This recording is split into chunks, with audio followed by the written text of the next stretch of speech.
being or assuming that you're back to 100% or as close to it as you can be at this stage of your career, how long did it take for you to start to feel really healthy again after the playoffs ended? Uh, I mean, it probably took a month or two. Uh, don't really need to go into specifics, but yeah, it takes a while after, especially I had a rough go last year. The last 3 months I was pretty banged up, uh, in different ways and different body parts, but yeah, it when you have a season like that, it takes a while to recover from that, and after the season, you're all about trying to recoup those injuries and heal them up as fast as possible so you can start working towards next year. Well, you played a lot of games last year. In fact, over the course of the regular season, you played 59, which was by far your lowest. 59 in a injury shortened lockout crazy season isn't as low as it might seem, but you set the single season record your first year for the Stars, which is unattainable now because the league shortened its game schedule by 4, but you played all 80 games. You and Colton Sevier both did that. You hold the record for it. How much more difficult was it for you this past season as far as health concern compared to that first year with Texas? I mean, it's extremely difficult when you get hurt and you know, I find it really difficult for me personally that just knowing that I'm not going to be able to do exactly what I know I can do. I won't be able to do it as easily, I guess, or it's going to be a lot more difficult to perform at the highest level that I'm accustomed to when I'm feeling healthy. And it's even harder when you have to sit out and watch your team play without you, knowing that you think you could be out there, and the guys are doing their best, but you feel like you're kind of letting them down, or that I should be out there, or I could be out there helping them and maybe changing the outcome of some games. But I mean, obviously the first year I've never really been too badly hurt in my whole career, knock on wood here, other than this last year, and it really wasn't that bad, but it was just as soon as I got hurt and I'd come back, I'd hurt something else like the first or second game back, and then it was things that were hurt, and then I could play with them, and then they'd just nag forever.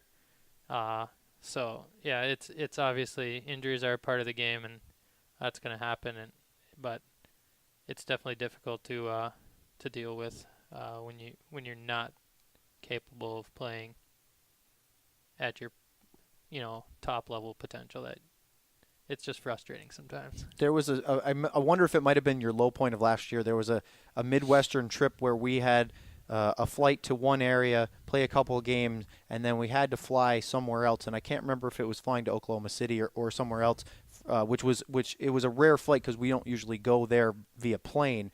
And on the way, I don't know if it was on the way to the airport or we got there, but it was before we went through security. You could tell that you were trying really hard to get yourself back to be able to play, and it just wasn't working out. And I think you either went back to Dallas or back to Austin at that point. Was that one of the harder points of the year to know that not only were you on the trip, but you had to leave the trip early? Yeah, that was, I think what you're talking about was when we had training camp in Dallas, and I was up there, and I had gotten dinged up a bit in the head, and I had passed all my tests and stuff and said I was ready to play, but I for some reason I didn't feel right, and I didn't know why. And the coach was really good about it and was like, well, when you feel right, you'll feel right and you'll come back. And I mean, I was trying. I kept giving it a few days, and then I'd go out on the ice and things wouldn't feel right, and it was extremely frustrating because I felt like my mind and everything was good, but when I get out on the ice, it didn't feel good. And yeah, that point, you guys were leaving after training camp in Dallas to go to Chicago and through that area, and he just told me to come back to Austin, and I ended up meeting with a guy down here, and he found out what the problem was, and we corrected it, and I was back playing, and probably a week after, he kind of gave a look at me and helped me out a bit. So I literally had marbles loose in my head. But that was that was a literal explanation to me that I had marbles rolling around in my ear canals. But he It's not, could, at least you didn't lose your marbles, right? yeah, I didn't lose them. They're still there, and now that they've got corrected, I feel fine. And it was weird because the doctor, did a goofy procedure, tipping me upside down and weird stuff, and it reset the marbles that uh, made me feel right finally. And it was a frustrating month because, like I said, my mind was, I could think and everything, and all that stuff was good. I passed all the concussion tests and whatnot, and but that problem needed something else to take care of it, and he figured it out and got me back on the ice. Which would have probably gone on a much longer time had the coaching staff not been a little bit more aware and willing to work with you. How important is it to have Willie and Doug back for a second year? You've gone through 3 coaches now in the first 4 years with the Texas Stars. Obviously Glenn Gulletson was the coach for the first 2 years, but to have what I've talked from every player from last year seemed to have a very good relationship with the coaching staff, and to have that continuity, but to have a guy, it seems like there's a level of respect and trust between certain older guys, definitely, and Willie and also Doug. Yeah, I think it's obviously big for having such a good year last year. Willie came in and completely changed kind of the mentality that we'd had from the year before. Willie and Doug, they both did a great job, and now that we have so many guys coming back who are going to be comfortable in the systems we run and know what to expect, I think that'll help us obviously get off to a better start. And I think Willie and Doug both do a great job with the way they treat the guys, and the way they carry themselves in the locker room and on the bench and on the ice in practice. It really I think it's really beneficial to the young guys and even us older guys to get that kind of treatment, and it'll prepare the young guys, especially, and whoever gets to go up to Dallas for that next level. You have to play in Willie and Doug's systems. You have to play a really high pace. You have to do it in practice every day. You have to put the extra work in, particularly off the ice, the dry land training, which seemed to be very consistent with the team throughout the year. I mean, started in training camp and never really stopped, which I think was a testament to relative health for the team, although everybody is dealing with some injuries. Do you is something a sort of a sense of pride knowing that although you have to put that effort in to be that kind of team, that you know that you're going to be a team that teams don't like to play against? It makes it very difficult. We heard more than one occasion last year where teams would say, that's the hardest forechecking team we've played all year. Boy, they don't let up at all. They're, and you saw the results in the record column. Yeah, it's it is hard to play against when a team continually comes at you like that, and that's the kind of system he's instilled in us. And I mean, if you're continuing to push the pace and you've prepared for that pace, it's going to be hard for other teams to keep it up for 60 minutes. And we saw plenty of times last year where, maybe the first 2 periods it wasn't, it was pretty even, but by the third period, there were teams that couldn't keep up, in the middle of the season, and we were prepared for it and we were ready, and that's kind of when we won a few games and started on a bit of a roll there in the middle of the season when we were pushing the pace, pushing it, and wearing teams down, I guess. What's it like when you're in the middle of a game, particularly in a close-fought game like you're describing, and you see the other team start to reach that breaking point? Yeah, I mean, you can tell when you're starting to get that push, and you obviously you get a little bit of momentum is huge in our game, and once one team gets it, it's hard to grab it back if you don't have it, and you just hope that your team can develop that killer instinct when they see that to push even harder and hopefully try to bury him. You talk about momentum being so important. What was it about this team last year that seemed to just, I don't know if the thrive is the right word, but maybe just always, you're down a goal or two, no big deal. you're tied going into the third period. It's a 1-goal game. Almost every time you feel confident that you're going to not only have a chance to win, but probably pull out the victory. This team last year, and I'm sure you want to carry that over, had some special knack about winning those tight games, which can really define a season.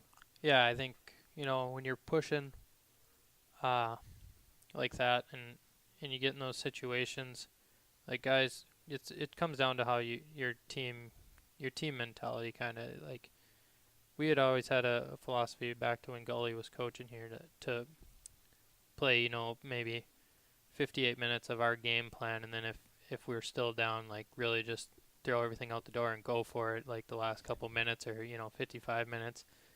But you got to stick to your game plan, and our game plan was always to push the pace and keep it up tempo and all that, and just we had a belief, and once it happens once or twice, then guys start thinking, well, we can do it, we've done it before. You start looking back on it and saying, it's happened and we can do this. And I think when teams get on a roll like that, where they think they can win every game no matter what the situation is, it just becomes infectious throughout the team, and it makes it hard for the other teams obviously to combat that. You have this long list of records or close to records in terms of Texas Stars standings, and I could list the whole thing, but you lead the team in points all time, 207 in 4 years, which is not too shabby. Assists, power play assists, tied for first in shorthanded assists, second in shorthanded goals, tied for second in goals, and the list goes on. And, third in games played, 279, which isn't too bad either, although I know that you're chasing Colton Sevier for a few games and you'll want to get him back on that. But couple single-season records, and one that maybe more than anything really is amazing to me is in 4 years with the Stars, you've never finished lower than third on the team in points. So you've been an integral part of this team in every season that you've been here. There's a consistency, which is really, as everybody knows in pro sports, is probably the hardest thing, is not just to do it on a shift by shift, but game by game, season by season. What does all this and being part of every season of the Texas Stars mean to you? It's obviously an honor to have all those things listed off there. I've been lucky enough to play here and get an opportunity to thrive, and coaches have put me in spots that they thought I could thrive in, and I have. It's I don't really know what to say about it. It's obviously an honor to just be to hear all those statistics, and it just I really don't know what to say about it, I guess. It's funny. I asked your fellow statesman, Minnesota native Toby Peterson, about the Dallas Stars organization, because he's been in the Stars system overall with Iowa, with Dallas, and now here in Texas for quite a long time. I think he's going on his 8th year with the organization. And I asked him, that much time, is it more than just the team you're playing for and the contract you're playing out right now? Is there more to it? And he said, yeah, I'm a fan. I really want the organization to do well. I'm looking at drafts of players I know I probably won't play with, hoping that they do the right things, that it helps make this team better and successful. Do you feel that sense with Texas, the fact that it's more than just the team you've played for the last 4 years? Yeah. I mean, I'm pretty loyal when it comes to it. Like even when I was in South Carolina, my second year, I wasn't really getting any chances to go up to Hershey, and my agent called and said, we could get you loaned out to an AHL team, and I was like, I'd been in South Carolina probably for a little over half the season, and I was like, I don't think I want to. This is my team, and I just, when I get somewhere, and like I said, I feel like this is my, kind of my home now, and it'd take a lot to pry me away from it. So like when you talked about the contracts and things, there may be, an opportunity elsewhere, but there's still an opportunity here, and this has kind of become my home away from home, I guess. And it's hard to leave that when you've been here as long as I have, and kind of set yourself in the in the club's history there, and you've been here since the beginning. It's hard to leave that when you've been here for so long. Well, you've also been through a lot with this team. Going back to the first year, you go to the finals. I don't think anybody necessarily expected that. It's what everybody's going for, but to the first year of a franchise, you always think that there might be a few hiccups to iron out, maybe get over. But you played, interestingly enough, your AHL debut was with Hershey in 2007. It's November 7th at Norfolk, and I've been to probably a dozen games at the Norfolk Scope. It's a funny arena, the style. It's kind of neat, and a fun place to go on the road. But how interesting! I know you said you talked about loyalty. That you get to the finals, your third straight deep playoff run, and you play the team you made your first ever AHL appearance with. Yeah, it was. That was a bit ironic, I guess, and the way it the icing on the cake and that was when I scored to win the game, and in game 2, pretty much with 40 seconds left or whatever. It felt good at the time. Obviously, we would have liked it to turn out a little different in the end, but yeah, it was a little ironic that that's who we were playing. Although the teams out east, Hershey's always in the mix. They're always reloading, and they're usually contending out there every year. So it wasn't a surprise that they really made it, as much as it was a surprise we maybe made it. But it's funny you bring that up though, because you played 5 games for Hershey in your entire career. So it's not as though you're half chocolate and brown and black, or chocolate and white, I think their colors are. But anyway, you score the game winner, as you mentioned, 46 seconds left in game 2 in front of over 11,000 at Giant Center, which is a phenomenal AHL building to play in. It's a phenomenal hockey rink regardless. And to break a 3-3 tie in the final minute, probably thought you were going to overtime. You had already won game 1, which was everybody expects the multi-champion Hershey Bears to be the favorites. Yeah. And you guys go up 2-0. The flight back to Austin must have just been outstanding. At that point, you're up 2-0 against Hershey Bears with 3 home games coming up. Yeah. Yeah, we were, obviously feeling pretty good about the way things turned out there. And, the next 3 games at home really could have went either way. I think we were up in game 3, 3-1 or something halfway through, and they ended up coming back, and then we lost game 5 in overtime or something too. When we went out there for game 6, I think we didn't have much left in the tank when we got out there, and it showed. And but yeah, it was nice. I mean, Hershey, when I was out in South Carolina and affiliated with them, they, for whatever reason, didn't really give me much of a chance. I had a little bit of a shot the first year, a couple times, and ended up getting a little dinged up.